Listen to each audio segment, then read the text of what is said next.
Bonjour les amis, bienvenue sur PowerTrade, la chaîne des stratégies d'investissement simples et efficaces.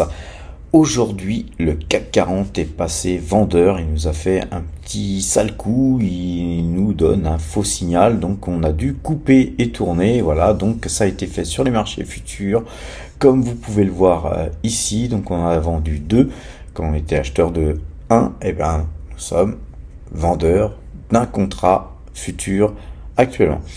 Alors par contre j'ai du Pfizer là sur 2 gyros et je m'aperçois que c'est d'ailleurs une des seules valeurs qui monte, hein. On a sur 2 gyros, on a 2 valeurs qui montent, c'est Pfizer et Yoshitsu, donc on va tout simplement regarder les moyennes mobiles car Pfizer commence à m'intéresser depuis déjà pas mal de temps.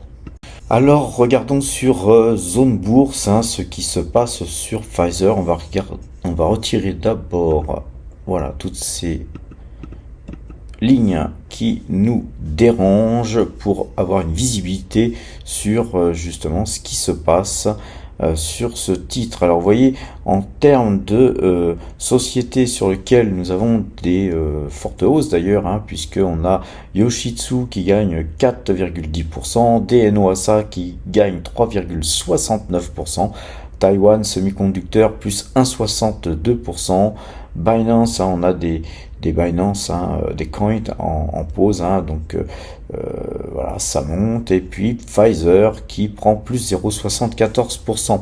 Alors vous voyez, Pfizer, on l'avait acheté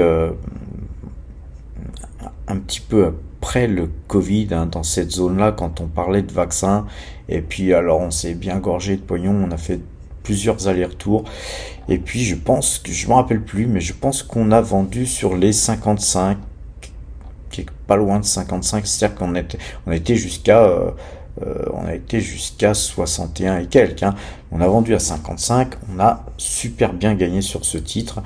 Puis ensuite, eh bien, on a fait autre chose. On l'a un peu oublié ce titre. Et puis vous voyez la catastrophe de 61, on est à 33. Donc rappelez-vous, sur 2 gyros. On va regarder sur 2 gyros, donc on avait acheté Pfizer, notre PRU, c'était 38,10, donc on en avait acheté après le Covid sur plusieurs comptes, et puis un petit peu d'ailleurs sur ce compte 2 gyros, où on avait d'ailleurs gagné 1130 € sur ce titre, et même plus, puisqu'en fait 1130 € plus les 377 € que nous perdons sur la pause que nous avons sur les 100 Pfizer que nous possédons actuellement. Mais notre pause après le Covid était bien plus grosse que celle-là. Donc voilà, on va retourner sur le graphique et on voit que c'est catastrophique. On a une super baisse. Alors je suis toujours le premier, vous me le faites remarquer, parfois je fais pas exactement les techniques que je vous enseigne, mais là, ce que je vous enseigne, c'est qu'on ne chope pas un couteau qui tombe, et là on voit que littéralement, on a un graphique avec le couteau qui tombe, tout simplement. Mais globalement, donc on va agrandir un petit peu ce graphique de façon à voir un peu plus clair sur les derniers jours. Et là vraiment on voit un peu plus clair, puisqu'on voit que la moyenne 2 jours, 12 jours, elle avait croisé sur les 36, donc je sais plus où nous avions acheté sur 38, beaucoup plus loin dans le temps, donc ça fait un bout de temps qu'on se traîne ces titres. Pfizer, c'est une très très bonne valeur, ceci dit, donc il faut savoir aussi patienter et savoir acheter au meilleur prix. C'est le plus important, c'est pas ce que les analystes disent, ce que les gens disent ici ou là. Ce qui est important, c'est à quel prix vous achetez et à quel prix vous vendez. Et en attendant de vendre, parfois on souffre, puisqu'on trouve ces mêmes titres des fois 20%, 30%, même parfois 50% en deçà de son prix d'achat initial. Et c'est pour ça qu'il faut jamais, de mon point de vue, jamais prendre des grosses positions et faire all-line sur une valeur et mettre tout un petit peu comme au casino en faisant voilà, tapis, je mets tout là-dessus. Non, on fait pas comme ça, les amis. On achète en plusieurs paliers et on sélectionne avant d'acheter sur plusieurs paliers, bien sûr, on sélectionne la valeur en question. Et la valeur en question, il suffit de regarder ça au niveau des dividendes qu'elle verse, au niveau de pas mal d'éléments. Et on va aller voir ça tout de suite sur donc Pfizer en attendant la clôture de la bourse de Paris. Pour ce faire, on voit bien que la valeur monte, elle monte. Et que donc on souhaite l'acheter, mais on va revérifier un petit peu les choses. On va donc dans l'onglet Finance et à partir de là, on va essayer d'extrapoler certaines informations et là-dessus, moi je vais pas me poser des millions de questions. Il y a des gens qui mettent 3 heures, une journée et plus même pour essayer d'analyser une société. Moi je vais tout simplement regarder ce qu'en 2023 on espère. On a un PER surtout, on a un PER qui est de 11,5, un rendement de 5,3%, et vous voyez aujourd'hui Pfizer procure beaucoup plus de rendement que Total Energy, les amis. Donc il faut se poser des questions. Et Pfizer, c'est quand même une valeur d'avenir. On est dans la santé, on est parmi les plus grosses sociétés pharmaceutiques mondiales. C'est eux qui font le Viagra, les amis, notamment. C'est eux qui font tout un tas de vaccins, les vaccins Pfizer, tout ça. Vous imaginez que c'est des gens qui ont les reins solides et qui ont aussi je pense, pas mal de gens bien placés dans le milieu politique, décisionnel et autres, qui font que globalement, ils vont arriver à vendre leurs produits. D'ailleurs, ils nous en ont déjà vendu pas mal. Alors, on regarde aussi quelque chose que j'aime bien regarder. Vous voyez, moi, je me perds pas trop dans les chiffres. On regarde que le bénéfice par action, là on a eu quelque chose d'exceptionnel en 2022 puisque c'était les vaccins 21-22, c'était les vaccins Pfizer, ça s'est vendu comme des petits pains. Ils les vendaient. De toute façon, vous étiez obligé de les acheter, donc donc ils les ont bien vendus et bien sûr ils ont gagné quasiment 2 fois plus que par habitude.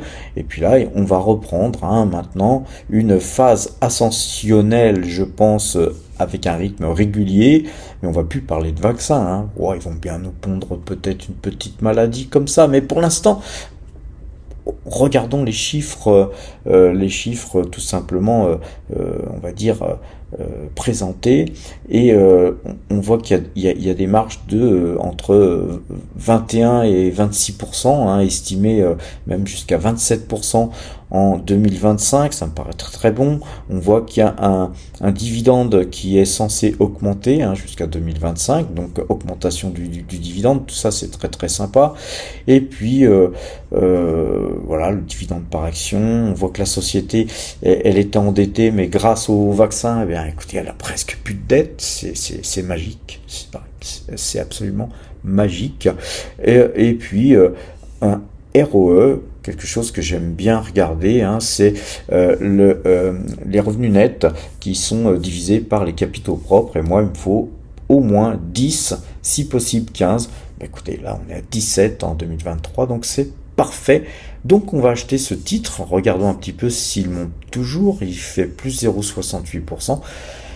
Eh bien on va s'en prendre une petite louche pour compléter notre ligne. Alors Pfizer, le ticker c'est PFE, donc on va pas prendre celui qui est coté à Francfort, parce que à Francfort tout est très cher, les cours sont les mêmes, vous allez avoir les mêmes titres, sauf que les frais vont vous coûter une fortune. Ça m'aurait coûté moins cher de les prendre sur le compte de Giro, mais il faut aussi que ma SCI puissent aussi investir. Donc on essaye aussi de diviser un peu par 2, par 3, par 4, par 5, par 6 parfois les comptes sur lesquels on achète. Et donc on va acheter donc ce Pfizer-ci qui est le Pfizer coté à New York. Allez, donc on va en acheter 310, on va se mettre au travail, on en prend 310, ordre jour. On va les prendre marché parce que c'est un titre qui est très liquide. Ça nous fait à peu près 10 340 $. Allons-y. On clique, on valide et puis on confirme. Et voilà. Qui est fait. Donc on regarde le carnet d'ordre. Ça a été exécuté, tout ça parfait. Que demande le peuple? Ça y est, on a nos Pfizer. Alors ils ont été exécutés à 33,455. En 2 fois ici, et puis 100 titres qui ont été exécutés à 33,46. Pourquoi? Tout simplement parce que on a épuisé le carnet d'ordre là sur le nombre de titres achetés, et puis il n'y en avait plus assez pour nous les donner à ce prix-là. Donc eh bien le carnet a décalé et nous avons tapé. L'avantage d'acheter marché aussi, c'est aussi ça, mais par contre on n'achète pas marché à n'importe quel moment, quand les marchés sont hyper volatiles, on s'abstient bien sûr d'acheter marché, d'ailleurs on s'abstient d'acheter tout court, c'est mieux, et puis ensuite, voilà, on regarde la valeur, puisqu'il y a certaines valeurs qui se traitent avec des fourchettes où vous faites le grand écart, vous êtes Jean-Claude Van Damme sur la fourchette, donc là, non, on n'achète jamais marché dans ces cas-là. Alors allons regarder un petit peu le portefeuille PowerTrade. Et en fait, non, on va regarder un petit peu tout ce qui se passe sur les valeurs en portefeuille. Donc on voit que le CAC, il a bien dégueulé. Total Energy, écoutez, voilà, moi je suis content. Après je suis content, on a quand même 5000 titres, ça fait mal, mais je suis content parce qu'on a encore plein de cash, on va pouvoir acheter du Total Energy beaucoup moins cher, et ça c'est un plaisir immense les amis. Comme ça on va pouvoir avoir plus de titres et donc plus de dividendes que les titres que nous possédons actuellement. On a Hermès qui a un petit peu baissé, voilà, donc elle est un petit peu lourde, comme tout le secteur du luxe. Bouygues, voilà, baisse, et puis Taiwan Semiconductor qui est une des seules hausses que nous avons, donc c'est une grosse ligne pour nous, Taiwan Semiconductor. Voilà, on est content, mais après si elle baissait sur la zone des 70, on attendrait un croisement de moyenne mobile comme on vient de le faire là sur Pfizer pour acheter. On a Pernod Ricard, c'est une valeur sur laquelle on s'était porté acquéreur pour compléter notre ligne. Pareil, c'est une excellente valeur, c'est la valeur qui a le plus beau portefeuille de spiritueux au monde. Donc voilà, quand on a ça en portefeuille, on dort tranquille les amis, tous ceux à qui j'ai conseillé d'acheter du Pernod Ricard. Voilà, j'en suis désolé si vous avez perdu un petit euro par titre, mais voilà, ce sera peut-être l'occasion d'en acheter encore un peu plus bas plus tard. Lotus Bakery, bon, on gagne de l'argent là-dessus. Je vous cache pas que j'ai hésité à les vendre sur le signal de vente du CAC 40, mais déjà c'est pas une valeur CAC 40 puisque c'est une société cotée en Belgique et que voilà, c'est une belle valeur, donc on va la garder puisqu'il nous faut quand même avoir un petit peu d'action en portefeuille, même quand le marché baisse, parce qu'on ne sait jamais à quel moment il va repasser à la hausse. ASML continue sa petite descente aux enfers. Realty Income est une valeur qui aurait pu avoir une moyenne mobile qui croise à l'achat aujourd'hui, et on en aurait pris dans ce cas, mais non, c'est une valeur qui continue à dégager. Alors là, nous on est super contents parce que on en a un tout petit peu, mais un tout petit peu de rien du tout en portefeuille, et c'est une valeur qu'on a vendue, je sais plus, à 60 $, un truc comme ça. Donc on va se faire un immense plaisir à la ramasser plus bas. Bon, j'en vois beaucoup qui l'achètent depuis beaucoup plus haut et qui sont très contents de l'acheter tous les mois en DCA, ben laissons-les faire. Hein. J'ai essayé des fois de rentrer en contact avec certaines personnes pour leur dire non, la DCA c'est pas bien, il faut faire des signaux, mais bon, visiblement ils écoutent pas, donc ils ont acheté à 60, ils ont acheté à 55, peut-être que là ils s'achètent encore, hein, je sais pas. Coca-Cola, très très belle valeur aussi, mais qui continue à baisser. Alors ça c'est une valeur qui va commencer à nous intéresser aussi sérieusement. Voilà, tout baisse, hein, AXA, Coface, même Ecopétrol qui nous a versé un généreux dividende. Donc si elle continue à baisser, celle-là aussi, on va la ramasser. Michelin et L'Oréal, hein, L'Oréal qui monte un tout petit peu, voilà, bon pas fortement, mais c'est toujours mieux qu'une baisse, hein. Et puis DNO ASA, très forte hausse, hein, plus 3,69%. Puis voilà, on remonte un petit peu, on est sur Kimli Limited qui bouge pas aujourd'hui. Alors ça c'est une valeur qui bouge pas beaucoup, mais là je suis à Singapour les amis, vous voyez, et je crois que je vais aller manger chez eux demain ou après-demain, l'histoire de voir comment les affaires se déroulent dans leur fameux restaurant Kimli, parce que voilà, je souhaite un petit peu étoffer ma ligne sur Kimli, mais voilà, peut-être qu'avant je vais quand même aller voir si les restaurants se remplissent bien et si la nourriture est bonne. Yoshitsu, hein, qui gagne 4,10%, mais on est toujours perdant sur cette ligne, et Thai Beverage qui bouge pas. Voilà, après voilà, Pfizer qui monte d'1%, hein. Tout à l'heure on l'a acheté, elle prenait 0,67%, si mes souvenirs sont bons, on a déjà fait 0,40% peut-être, voilà. Donc tout va bien, voilà, les valeurs, on va dire Thermador, JM Smoker baisse, voilà, donc vous voyez, on a tout qui baisse sauf les valeurs précitées qui se portent bien parce que soit elles ont déjà beaucoup baissé, comme Pfizer par exemple, et donc il y a des gens qui jouent la défensive, hein, sur Pfizer, c'est une valeur défensive. Quand tout baisse, il y a des gens qui doivent rester investis, comme moi d'ailleurs, qui souhaitent avoir quand même un minimum investi. Dans ce cas-là, quand on a pris des bénéfices généreux sur une valeur, et ben on se reporte sur des valeurs qui ont bien morflé, mais on essaye de trouver quand même des signaux d'achat. Dans toutes ces baisses, et bien il y en a, vous voyez, on en a eu sur Pfizer notamment. On voit que le Brent, hein, il n'est pas bien orienté, donc ben voilà, c'est pourquoi Total dévisse. Donc tout va bien les amis. Maintenant on va aller voir tout simplement notre portefeuille, le portefeuille PowerTrade. Alors le portefeuille PowerTrade, hein, vous voyez, on a donc que Pfizer qui a donc évolué, hein, donc je vais vous le mettre en blanc d'ailleurs. Et puis nos espèces aussi, je vais vous les mettre en blanc, hein. Tout ce qui est en blanc, c'est ce qui a bougé aujourd'hui, et donc c'est assez simple, hein. Aujourd'hui, nous avons acheté 310 Pfizer, on en avait 100, on se retrouve à 410. Donc notre ligne a donc dépasser les 1%, ce qui est souhaitable, hein, puisqu'on ne souhaite pas trop avoir des lignes en dessous de 1%, et nos espèces ont fondu d'autant, et actuellement on est passé de 24 et quelques pourcents à 23,54% de nos allocations d'actifs en cash, et c'est bien dans un marché qui baisse d'avoir donc du cash les amis. Ensuite, j'aime bien classer, hein, par ordre donc de grandeur.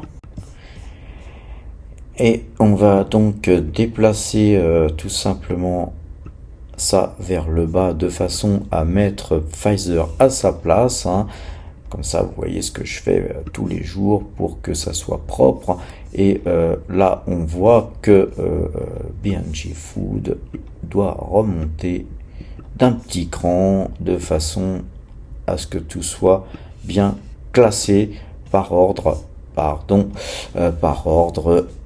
de grandeur. Et donc on voit que Pfizer là aujourd'hui, hein, fait partie donc des valeurs que nous avons en peloton de tête, que nous affectionnons particulièrement, et ensuite nous avons des lignes beaucoup plus petites qui seront étoffées plus tard ou revendues suivant effectivement les signaux ou les perspectives qu'on pourrait avoir sur telle ou telle valeur.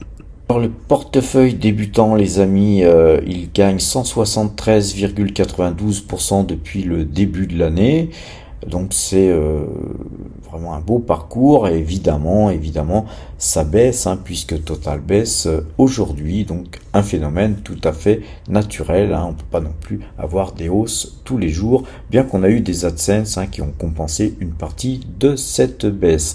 Vous n'aurez pas les graphiques, les amis, puisque je n'ai plus Metastock et puis ni les points d'ailleurs sur le DAX, le CAC 40, le S&P 500 et tout ça parce que j'ai pas donc mon logiciel pour vous le calculer, mais j'ai un ami trader qui va se faire un plaisir de m'envoyer les points et je vous ferai un short. Et d'ailleurs je crois qu'on va opter pour cette solution du short peut-être d'une manière régulière, de façon à ce que je puisse vaquer à mes occupations sans trop de soucis à me dire il faut que je vous fasse une vidéo pour vous avertir, puisque de toute façon les points que je vous donne c'est pour le lendemain, donc je vous les fasse à 18h, 19h ou 20h ou minuit ou 3h du matin, si vous les avez pas à 3h du matin, eh bien, il y aura un short qui sera fait à 8h ou 7h30 du matin et puis vous aurez vos points. C'est surtout ça qui est important, c'est d'avoir ces points pour pouvoir travailler quand le marché ouvre, les amis. On retourne sur le portefeuille Power Trade parce que je crois que j'ai oublié de vous dire combien on gagnait depuis le début de l'année. On gagne 19,90% depuis le début de l'année et donc en euros, en pépette, c'est 148 774 euros de gagné. Et vous voyez, on a reperdu beaucoup de terrain puisqu'à un moment donné, on gagnait, je sais plus, 24% et 160 000 euros. Et bien, vous voyez que quand ça baisse, des portefeuilles, des gros portefeuilles comme celui de Power Trade, eh bien, on perd facilement 20 000, 30 000 euros, très très facilement, parfois plus. Et donc, il faut avoir ce mindset à se dire, c'est pas grave, puisqu'on a du cash, c'est pas grave, puisque il va y avoir des bonnes opportunités, et c'est pas grave parce que les titres que nous avons en portefeuille sont des bonnes valeurs qui finiront par remonter. Donc, il faut dormir sur ses deux oreilles, il faut être content, il faut tout simplement profiter des opportunités qui s'offrent à nous, les amis. Donc on voit qu'on a perdu du terrain, mais le CAC, je crois qu'il fait 10-11%, donc globalement on fait quand même beaucoup mieux que l'indice CAC 40. Et d'ailleurs on va voir, je crois que c'est Morning qui m'a envoyé un truc très très sympa où on peut justement se comparer sans se comparer, puisque c'est eux qui nous comparent. Alors vous voyez, ce qui est important, c'est justement de temps en temps se comparer, mais c'est pas le plus important, parce que se comparer, c'est un indice qui fait moins 20%, si vous en faites même moins 15, vous avez quand même fait moins 15. Donc c'est juste un ordre de grandeur et ça vous permet justement de voir où vous en êtes, parce que des fois l'indice va vous battre, vous allez surperformer, et puis des fois c'est le contraire. Mais ça fait toujours plaisir de battre les indices, déjà, mais quand vous les battez plus souvent qu'ils vous battent, c'est un signe donc de réussite, et donc c'est un signe qu'il ne faut surtout pas changer sa méthode de travail. Alors en fait, le portefeuille sur les 30 derniers jours, le portefeuille Power Trade, lui, a gagné 3%, et donc d'après Morning, nous sommes passés de 125 000 à 129 000 et des broquettes, pendant que le S&P 500, lui, faisait moins 5% et le CAC 40, moins 2%. Donc on voit que notre meilleur actif a été Yoshitsu, qui a fait plus 10%, et que globalement notre pire actif a été B&G Food, qui a fait moins 19%. Ça, c'est une valeur sur laquelle on reviendra très certainement. Alors après, il nous détaille les dividendes qui sont donc tombés dans nos fouilles. Donc on a eu 306 euros de dividendes versés par 4 entreprises. Bon, il ne cite pas lesquelles, mais donc 306 divisé par 4 entreprises, ça fait des petites lignes, je sais même pas lesquelles, parce que j'ai pas été voir avant d'ouvrir ce mail pour vous montrer. Et puis bien sûr, 5 881 euros qui ont été versés en octobre, et là-dedans on a le dividende total, les amis, bien sûr, et il nous rappelle que nos revenus annuels en dividendes sont de 46 154 euros. Alors ça a beaucoup baissé parce qu'en fait on est en cash là, vous voyez. Et vous voyez pourquoi j'ai du mal aussi à vendre, parce que moi j'y tiens, moi, ces dividendes, vous voyez, c'est des revenus. Et donc on voit que les sûretés, hein, de nos dividendes sur les entreprises sur lesquelles on est sont rappelées, etc., etc. Donc je vous encourage à ouvrir un compte chez Morning. Prenez pas un compte payant, hein. Chez Morning, les comptes, hein, il y a un lien en description, mais vous pouvez aller sur Google, taper ça, ouvrez un compte chez Morning, et chaque fois que vous achetez des actions, eh bien, vous les rentrez sur votre portefeuille, et après tout est calculé automatiquement. Quand une société augmente son dividende, eh bien la perspective de versement de dividendes chez Morning est ajustée, et donc vous n'avez pas de calcul à faire. C'est très sympa quand on commence à avoir un portefeuille qui s'étoffe, de pouvoir suivre tout ça. Donc je vous conseille déjà de prendre la main là-dessus, parce que c'est un outil supplémentaire que vous devez ajouter à votre panel d'outils, hein, parce que Excel c'est bien, mais voilà, avec Morning, si vous le faites aussi sur Excel, bien sûr que moi je le fais sur Google Sheet, hein, mais si vous le faites d'un côté, ça ne vous empêche pas de revérifier de l'autre si vos tableaux sont justes, et c'est quand même toujours mieux d'avoir une vérification quand on fait ce type de calcul.